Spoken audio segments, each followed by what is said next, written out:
अशोक खरातच्या प्रकरणामध्ये प्रत्यक्ष अप्रत्यक्ष रुपाली चाकणकर यांचा सहभाग होता। त्यामुळे चाकणकरांना महिला आयोगाच्या अध्यक्षपदाचा राजीनामा द्यावा लागला। अर्थात हा राजीनामा त्यांनी त्यांच्या मनाविरुद्ध दिला आहे, त्यांच्या स्टेटमेंट्सवरून समजलं होतं। मुळात हा एक महत्त्वाचा मुद्दा आहे की रुपाली चाकणकर यांना हे आता खरातचं बोललेलं प्रकरण हे फक्त निमित्त मात्र ठरलंय। या आधीपासूनच चाकणकरांना अनेकांचा विरोध होता आणि आता या विरोध करणाऱ्यांचा आनंद गगनात मावेनासा झालाय हे असं आम्ही म्हणत नाहीये, तर चाकणकरांच्या विरोधकांच्या स्टेटमेंट्सवरून हे समजतंय। रुपाली चाकणकरांची महिला आयोगाच्या अध्यक्षपदाची खुर्ची खाली झाली, मग या खुर्चीसाठी अनेक महिलांची नावं जोडली गेली। आता महिला आयोगाच्या अध्यक्षपदासाठी अनेक नावं सध्या चर्चेत आहेत। तीच संभाव्य नावं कोणती आहेत आणि महिला आयोगाच्या अध्यक्षपदासाठी नक्की कोणत्या नियम व अटी आहेत आणि अध्यक्षपद राष्ट्रवादीकडे राहील की भाजपकडे जाईल याचीच माहिती या व्हिडिओतून घेऊया। सर्वात आधी तर महिला आयोगाच्या अध्यक्षपदासाठी नेमकी कोणत्या नियम व अटी आहेत ते पाहू। तर कायद्यानुसार अध्यक्षपदी अशी प्रतिष्ठित महिला असावी जिने महिलांच्या कल्याणासाठी स्वतःला वाहून घेतलं आहे किंवा ज्यांना महिलांच्या प्रश्नांची सखोल जाण आहे। या पदावर नियुक्ती करण्याचे सगळे अधिकार राज्य शासनाकडे असतात। शासन एखाद्या राजकीय नेत्याची किंवा सामाजिक कार्यकर्त्याची या पदावर निवड करू शकतं। जर एखाद्या विद्यमान आमदाराची या पदावर नियुक्ती केली तर ते लाभाचं पद ठरू शकतं। अशा परिस्थितीमध्ये संबंधित आमदाराला एकतर आमदारकीचा राजीनामा द्यावा लागतो किंवा मग शासनाला त्या पदाला लाभाच्या पदातून सवलत देणारा कायदा संमत करावा लागतो। साधारणपणे राजकीय पक्षातील सक्रिय नेत्यांचीच या पदावर वर्णी लावली जाते। अध्यक्षांची नियुक्ती करण्यापूर्वी राज्य शासन हे राज्यातील महिला संघटनांशी सल्लामसलत करू शकतं, मात्र अंतिम निर्णय शासनाचाच असतो। थोडक्यात ज्या महिलेनं राज्यातील महिलांसाठी पोटतिडकीनं काम केलंय अशा महिलेची नियुक्ती राज्य महिला आयोगाच्या अध्यक्षपदी केली जाते। आता इथं हा देखील प्रश्न निर्माण होतो की याआधी अध्यक्षपद राष्ट्रवादी काँग्रेसकडे होतं, मात्र आता चाकणकरांनंतर हे पद पुन्हा राष्ट्रवादीकडेच राहणार की भाजपकडे जाणार? कारण सत्तेमध्ये सध्या भाजपची एकहाती सत्ता असल्यामुळे भाजप या पदावर दावा सांगू शकतं आणि त्यांच्याकडे तसे काही महिला चेहरे सुद्धा आहेत। त्यात अजितदादांच्या निधनानंतर काही प्रमाणात राष्ट्रवादी खचली आहे। अशात उपमुख्यमंत्री सुनेत्रा अजित पवार यांना हे पद पुन्हा राष्ट्रवादीकडे आणणं जमेल का यावर सुद्धा लोकांमध्ये चर्चा सुरू आहे। आता जर महिला आयोगाचं अध्यक्षपद राष्ट्रवादी काँग्रेसकडे राहिलं तर राष्ट्रवादीमध्ये असे कोणते संभाव्य महिला चेहरे आहेत जे या महिला आयोगाच्या अध्यक्षपदाला न्याय देऊ शकतात ते बघू। पहिला चेहरा म्हणजे सना मलिक। पक्षाच्या प्रवक्त्या आहेत आणि मुंबईतील सक्रिय नेत्या आहेत, मात्र त्या अगदीच तरुण चेहरा असल्यामुळे आणि इतरांच्या तुलनेमध्ये राजकारणाचा कमी अनुभव असल्यामुळे त्यांना हे पद मिळण्याची शक्यता तशी फारशी कमी आहे। दुसरं नाव म्हणजे डॉक्टर आशाताई मिरगे। त्या राष्ट्रवादीच्या ज्येष्ठ नेत्या आहेत आणि महिला आयोगाच्या माजी सदस्य सुद्धा राहिल्यात। त्या राष्ट्रवादीच्या प्रदेश उपाध्यक्ष सुद्धा राहिल्यात। तसेच 2018 साली जेव्हा दोन्ही राष्ट्रवादी एकत्र होत्या तेव्हा आशाताईंची पक्षाच्या राष्ट्रीय महिला कार्यकारिणीमध्ये सुद्धा निवड झालेली होती। बरं, आशाताईंनी याआधी लहान मुली तसेच महिला यांच्या समस्या आणि त्यांच्यावरील अत्याचाराविरोधात वाचा फोडण्याचं काम केलंय। आशाताई यांना याआधीचा महिला आयोगामध्ये काम करण्याचा चांगला अनुभव सुद्धा आहे। त्यात त्या ज्येष्ठ व अनुभवी नेत्या आहेत, त्यामुळे आयोगाच्या अध्यक्षपदासाठी त्या चांगल्या फिट बसू शकतात असं सध्या चर्चा आहे। तिसरं नाव म्हणजे रुपाली ठोंबरे पाटील यांचं। रुपाली पाटील या नेहमीच कोणत्या ना कोणत्या कारणामुळे आंदोलनांमुळे चर्चेत असतात। त्यात ठोंबरेंचं वैशिष्ट्य म्हणजे आपल्याच पक्षातल्या एखाद्या नेत्यानं चूक केली असली तरी सुद्धा मग मागं पुढं न बघता पार त्या नेत्याच्या चुकीचा सातबारा वाचून दाखवायचा। आता चाकणकरांच्या केसमध्ये रुपाली ठोंबरे यांनी मीडियामध्ये चाकणकरांविरोधात कित्येक स्टेटमेंट दिली आहे। थेट चाकणकरांचा संबंध सेक्स रॅकेटशी जोडलाय। थोडक्यात सांगायचं झालं तर ठोंबरे या आक्रमक महिला नेत्या आहेत, त्या पुण्यातल्या प्रमुख महिला राजकारणी आहेत आणि त्यांनी मनसेमध्ये असताना महिला प्रदेशाध्यक्ष म्हणून सुद्धा काम केलं होतं। 2021 मध्ये त्यांनी राष्ट्रवादी काँग्रेस पक्षामध्ये प्रवेश केला आणि महिलांसाठी कायम आक्रमक पवित्रा घेतला। पण विषय हा आहे की महिला आयोगाच्या अध्यक्षपदासाठी फक्त आक्रमक व्यक्तिमत्व असून उपयोग नाहीये, कारण ते पद प्रचंड जबाबदारीचं आणि संयमानं विचार करण्याचं आहे आणि ठोंबरेंमध्ये संयमी वृत्ती नाही हे आजवरच्या घटनांवरून लक्षात आले। त्यामुळे रुपाली ठोंबरे यांची नियुक्ती होण्याची शक्यता तशी फारशी नाहीये। आता राष्ट्रवादी काँग्रेस पक्षातील हेच काही संभाव्य चेहरे होते जे महिला आयोगाच्या अध्यक्षपदासाठी चर्चेमध्ये होते. आता बघूयात भाजपकडून कोणत्या नावांची चर्चा आहे. पहिलं नाव म्हणजे नवनीत राणांचं.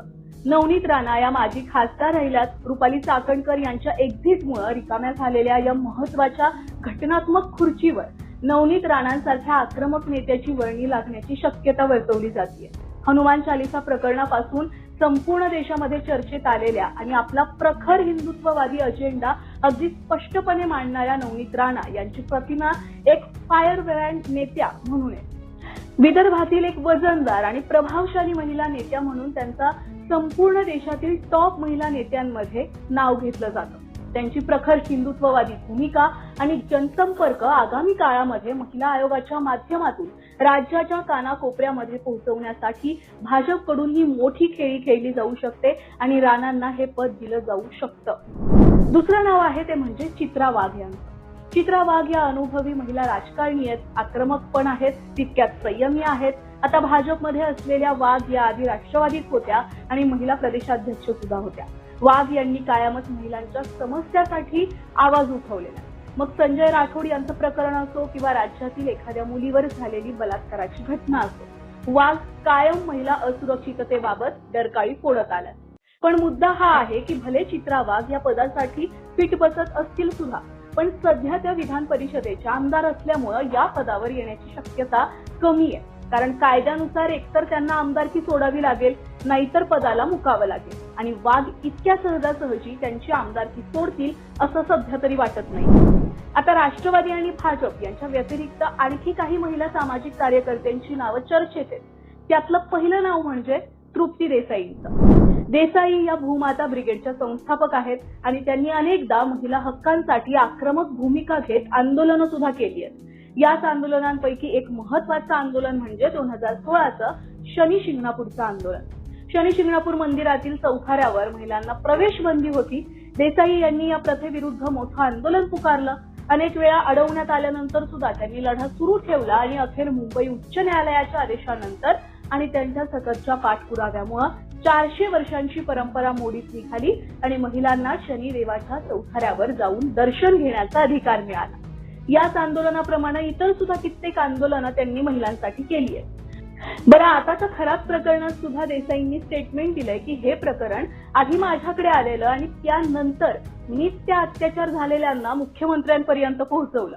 आता हे खरं की खोटं हे देसाईंनाच माहिती.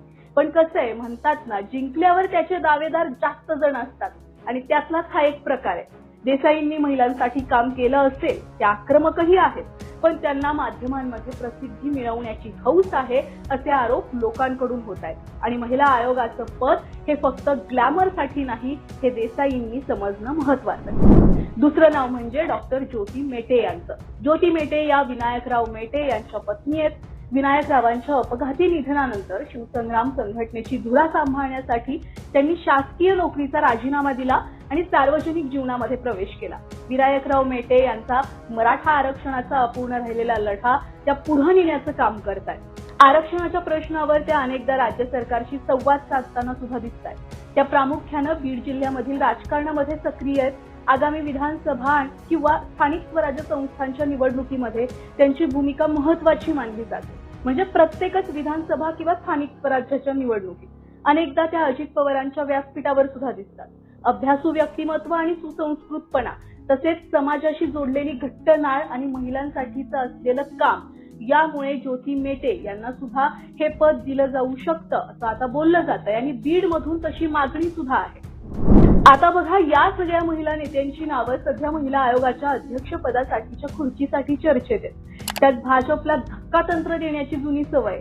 त्यामुळे भाजप या नावांपैकी कुणालाच प्राधान्य न देता तिसऱ्याच एखाद्या चेहऱ्याला प्राधान्य देऊ शकतं, हे सुद्धा विसरून चालणार नाही. बरं, या सगळ्यामध्ये रोहित पवार यांनी याच बाबत केलेलं ट्विट सुद्धा तेवढंच महत्वाचं आहे. रोहित पवार म्हणाले की राज्य महिला आयोगाच्या अध्यक्षपदावर चमकोगिरी करणाऱ्यापेक्षा निवृत्त IPS मीरा बोरवणकर यांच्यासारख्या निर्भीड कायद्याचं सखोल ज्ञान असलेल्या किंवा ऍडव्होकेट वर्षा देशपांडेंसारख्या सामाजिक क्षेत्रात मोठं काम असलेल्या किंवा मासूमच्या मनीषा गुप्ते किंवा निवृत्त अधिकारी मेधा गाडगे यांच्यासारख्या इतर योग्य राजकीय व्यक्तींची नेमणूक करणं गरजेचं आहे। हा निर्णय सर्वस्वी सुनेत्रा काकींना घ्यायचा आहे आणि त्या योग्य निर्णय घेतील ही अपेक्षा सुद्धा आहे। आता खरं रोहित पवार यांनी एक मुद्दा अगदी बरोबर मांडलाय बघा की फक्त दिखावा करणाऱ्या किंवा प्रसिद्धीसाठी हापापलेल्या चेहऱ्याला हे पद देऊ नये। बाकी एक महिला म्हणून एकच अपेक्षा राहील की महिला समस्यांची जाण असलेल्या आणि भ्रष्टाचारामध्ये हात न माखलेल्या आणि पदाचा उपयोग करून महिला समस्यांचं राजकारण न करणाऱ्या व्यक्तिमत्वाला महिला आयोगाचं अध्यक्षपद दिलं जावं ही अपेक्षा राज्यातील हर एक महिलेची आहे। ही केलेली चर्चा तुम्हाला आवडली असेल तर नक्कीच आमच्या चॅनलला सबस्क्राईब करा आणि हो जास्तीत जास्त लोकांपर्यंत शेअर करा।